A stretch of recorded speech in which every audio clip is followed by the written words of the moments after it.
اللہم انی اسألک علما نافعا ورزقا واسعا وشفاء من کل داء، کہ اے اللہ میں تجھ سے علم نافع، نفع دینے والا علم مانگتا ہوں، تجھ سے وسیع رزق مانگتا ہوں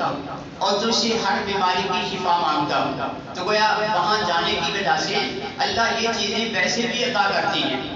علم بھی عطا کرتے ہیں، رزق بھی عطا کرتے ہیں، شفا بھی عطا کرتے ہیں۔ تو یہ آب زمزم پینا یہ ہے مطلوب۔ آج ہمارے لوگ برکت سمجھتے ہیں اس میں کہ کپڑا بھگو کر اس کے اندر تو اس کو خشک کر کے لے آئے کہ یہ میرے کفن کے لیے کپڑا ہے، تو اپنا شوق ہے وہ پورا کرے تو کرے۔ شریعت کے اندر اس کی وجہ سے کوئی سہولت نہیں ہے، کوئی اللہ نے نہیں بتایا، نبی پاک صلی اللہ علیہ وسلم نے نہیں بتایا کہ جس کا کفن آب زمزم سے بھگویا ہوا ہوگا تو اس کے گناہ معاف ہو جائیں گے، اس کو معافی مل جائے گی، ایسی کوئی بات نہیں ہے۔ تو یہ اپنے صرف شوق یا اپنی محبت کی بات ہے، شریعت میں اس کی کوئی حیثیت نہیں ہے۔ پھر آب زمزم پینا، وہاں پر جو ہے کھڑے ہو کر آب زمزم پیا جاتا ہے، تو اس سے بعض لوگوں نے یہ سمجھ لیا کہ جہاں بھی زمزم پیا جائے گا تو کھڑے ہو کر ہی پینا چاہیے، تو یہ نہیں ہے۔ پانی یہ عام پانی کی طرح پانی ہے، نبی پاک صلی اللہ علیہ وسلم نے رش کی وجہ سے کھڑے ہو کر یہ زمزم پیا تھا، رش کی وجہ سے، تو یہ اجازت ہے کہ آپ کھڑے ہو کر پی لیں۔ لیکن اگر آپ بیٹھے ہوئے ہیں اور مستقل کھڑے ہو جائیں اس کے پینے کے لیے تو اس کا شریعت نے حکم نہیں دیا، بلکہ یہ جیسے عام پانی بیٹھ کر پیا جاتا ہے تو اسی طرح اس کو بھی بیٹھ کر ہی پینا چاہیے۔ تو بعض لوگ وہاں ملتزم سے چمٹتے ہیں یا ساتھ چمٹ کر تو کوشش کرتے ہیں کہ کینچی لے کر تو کعبے کا تھوڑا سا گلاس کاٹ کر اپنے پاس لیے ہیں تبرک کے طور پر، تو اس کی بھی کوئی حیثیت شریعت کے اندر نہیں ہے۔ اللہ کی طرف سے یہ غلاف کعبہ نہیں ہے اور کوئی فضیلت نہیں بتائی گئی کہ جس کے پاس یہ ہوگا تو اس کی معافی ہو جائے گی، بلکہ یہ ایک خیانت میں آتا ہے، چوری کے زمرے میں آتا ہے۔ تو اس لیے ان چیزوں سے بچتے ہوئے صرف جو کام ہمیں کرنے کے لیے کہا گیا تو وہ کرنے۔ اب یہ دو کام ہو گئے عمرے کے، ایک تو احرام اور اس کے متعلقہ چیزیں، دوسرا آپ طواف سے فارغ ہو گئے۔ 7 چکر یہ طواف کے پورے کرنی ہیں، اور ہر چکر پر پہلے چکر میں جب پورا کر کے حجر اسود کے سامنے آئیں گے تو پھر اسی طرح اس اعلان کرنا ہے بسم اللہ اللہ اکبر وللہ الحمد، اور اس سے آگے طواف کرنا ہے تیسرا کلمہ پڑھتے ہوئے۔ 7ویں چکر پر جا کر جب 7واں چکر پورا ہوگا تو پھر 8ویں مرتبہ استعلام کرنا ہے، یعنی استعلام 8 ہو جائیں گے، چکر 7 ہیں، تو پھر یہاں سے فارغ ہو کر آپ سیدھا مشرق کی طرف یہاں سے نکلیں گے۔ بیت اللہ کا دروازہ وہ اسی مشرق کی طرف ہے، پاکستان کی طرف ہے، تو بیت اللہ کے دروازے سے سیدھا آپ مشرق کی طرف آئیں گے تو آگے برآمدے پار کر کے تو صفا مروہ کی 2 پہاڑیاں آ جائیں گی۔ دائیں طرف صفا ہے، بائیں طرف مروہ کی پہاڑی ہے۔ اس کو شروع کرنا ہے سعی کو صفا پہاڑی سے۔ اگر کوئی آدمی چلتے چلاتے مروہ کی طرف پہنچ گیا اور وہاں سے صفا کی طرف آئے گا تو یہ چکر نہیں گنا جائے گا، بلکہ ابتدا صفا سے کرنی ہے۔ صفا پر پہنچ کر تو وہاں جا کر اگر رش زیادہ نہ ہو اور اوپر آدمی ہو تو وہاں سے بھی بیت اللہ نظر آتا ہے، تو بیت اللہ سامنے نظر آتا ہے، اس کی طرف وہاں بھی ایک مرتبہ استعلام بالکل شروع میں استعلام کرنا ہے، ہاتھ اٹھا کر بسم اللہ اللہ اکبر وللہ الحمد، اور ساتھ وہاں دعائیں مانگنی ہیں، جو بھی دعائیں اپنی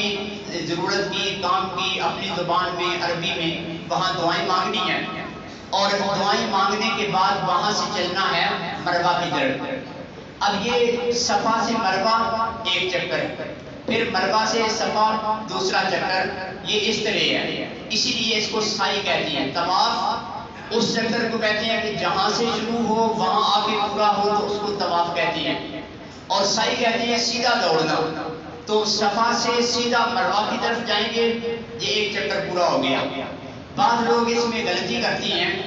کہ وہ صفا سے چل کر دوبارہ صفا پر آ کر ایک چکر شمار کرتے ہیں تو گویا وہ 2 گنا سفر کر لیتے ہیں، اپنے آپ کو تھکاتے بھی ہیں اور ایک یہ غلطی بھی کر لی، غلط فہمی کے اندر پڑے رہے۔ تو اس لیے یہ چکر صفا سے مروہ کی طرف جاتے ہوئے مروہ پر پہنچ کر درمیان میں جگہ نیچی ہے،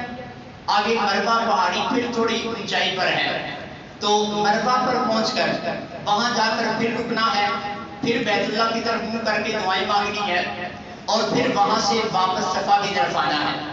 درمیان کے اندر یہ تصویر میں آپ دیکھ رہے ہیں صفا مروہ کی سعی کرتے ہوئے، تو یہ چھت کے اوپر آپ دیکھیں تو درمیان میں سبز لائٹیں لگی ہوئی ہیں،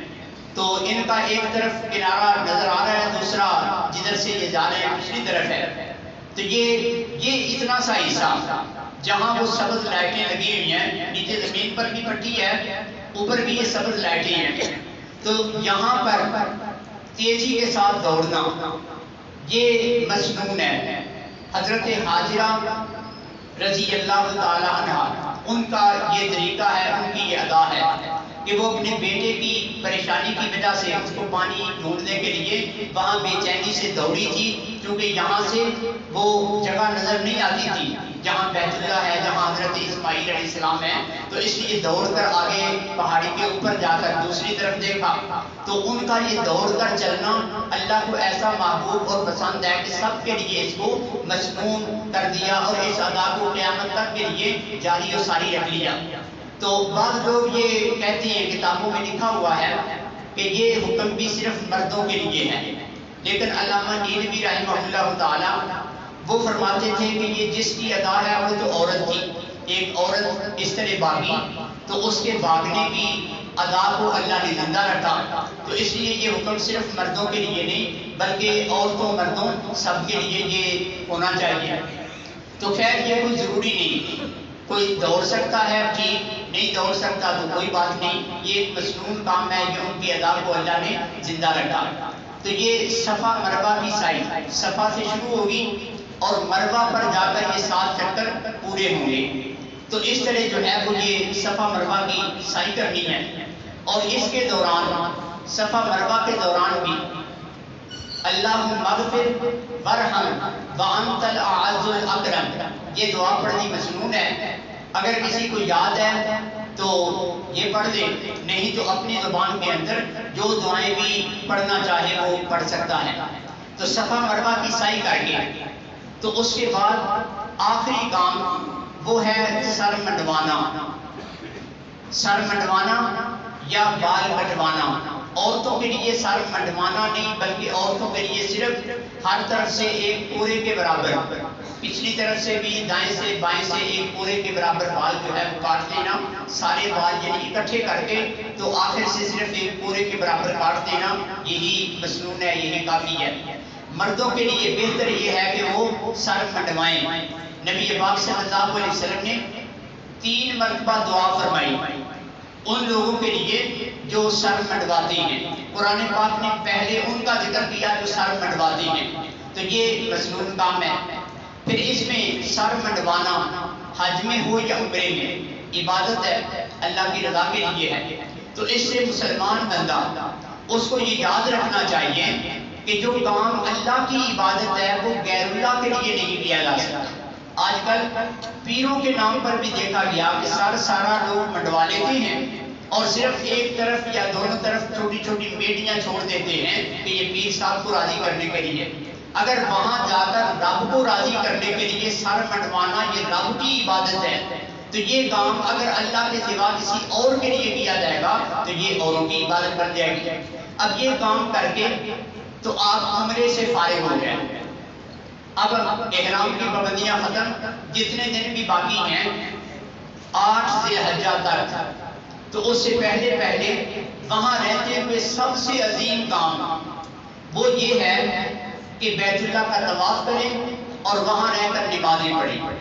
ایک نماز وہاں پڑھی جائے گی تو 1,00,000 نماز کا ثواب ملتا ہے، لیکن یہ ثواب اللہ کا فضل ہے، اللہ کی رحمت ہے، اس سے فرض ادا نہیں ہوتے۔ بعض لوگوں سے سنا ہے کہ وہ یہاں آ کر نمازیں نہیں پڑھتے، کہتی ہیں کہ میں وہاں اتنے دن مکے میں رہا تھا، 1 مہینہ رہا تھا، اتنی نمازیں میں نے کعبے میں پڑھی تھی، ہر نماز کا 1,00,000 کا ثواب ملتا ہے، اتنے سالوں کی نمازیں میری ایڈوانس ہو چکی ہیں، اب مجھے پڑھنے کی ضرورت نہیں ہے۔ تو یہ غلط فہمی ہے۔